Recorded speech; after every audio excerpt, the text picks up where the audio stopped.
উজান থেকে নেমে আসা পাহাড়ি ঢল এবং অব্যাহত বৃষ্টিপাতের ফলে গাইবান্ধার সবগুলো নদ নদীর পানি বৃদ্ধি পেয়েছে। এতে করে বন্যার কবলে পড়েছে জেলার সদর, ফুলছড়ি, সাঘাটা ও সুন্দরগঞ্জ সহ ৪ উপজেলা। পানিবন্দী হয়ে পড়েছে ৪ উপজেলার ২৪টি ইউনিয়নের অন্তত ২০,০০০ পরিবার। পানিতে নিমজ্জিত হয়েছে আউশ ধান, পাট, ভুট্টা ও আমন বীজতলা। তলিয়ে গেছে পুকুর ও মাছের ঘের। বন্ধ ঘোষণা করা হয়েছে জেলার ৮০টি শিক্ষা প্রতিষ্ঠান। বর্তমানে এক কোমর পানি ঢোকা যায় না, এই পুপ্পাকে ঘর ঢোকা যায় না। তারপরে খুব এই বেলা হলো খড়ি ঘের নাই, এই যে পাক শাক চড়াচ্ছে কেবল নিয়ে, প্রতিবন্ধী বাচ্চা পর্যন্ত অনাহারে আছে। চোখে টোকে তলে গেছে। সকালে একবার থেকে পানি ভাঙিয়ে আসিয়া পানি নিয়ে আনিয়ে দুপুর সময় বেড়ান কোরআন করি এখন আন্দাবাড়ি চড়াচ্ছি। এখনো পর্যন্ত প্রতিবন্ধী বাচ্চা আমার উপেসে আছে। রান্না বান্না করি খাবার পাচ্ছি না, আবার হাঁস মুরগি ওগুলোও রাখতে পারতেছি না।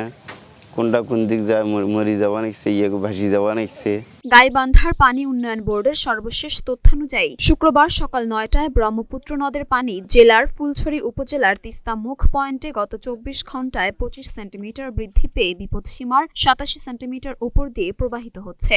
আমাদের আজ ৪ দিন হলো পানি হচ্ছে, আন্দাবাড়ি চোখে টোকে কিছু ব্যবস্থা নেই, খাওয়ার ব্যবস্থা নেই। হাঁস মুরগি ছাগল অসুঘাত ঘরের মধ্যে পানি হচ্ছে। আইতো আমি ঘুমিয়েছি, পানি হচ্ছে, 2টা হাঁস মরছে, 4টা চড়াই মরছে। তার কোনো খাবার ব্যবস্থা নেই, নিজের ঘরে থাকার অসুবিধে।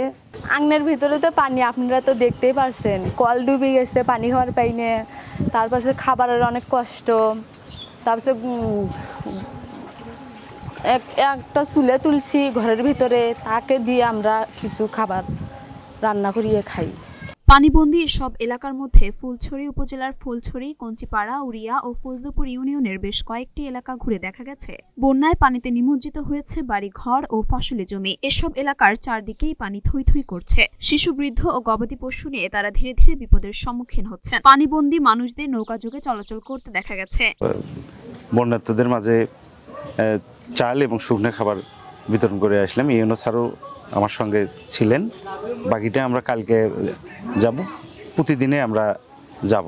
ত্রাণ কার্যক্রম যেটা এখন শুকনো খাবার এবং পানির যে বিশুদ্ধকরণ যে ট্যাবলেট, স্যালাইন, এগুলো দরকার, খুবই দরকার। এবং উপজেলা প্রশাসন থেকে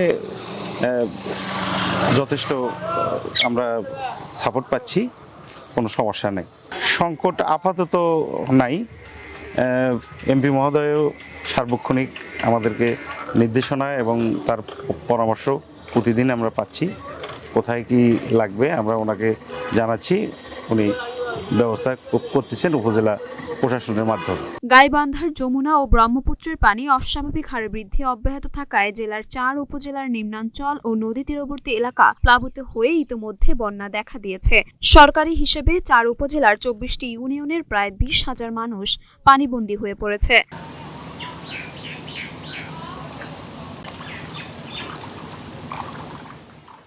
মরিয়ম মিম, ঢাকা পোস্ট।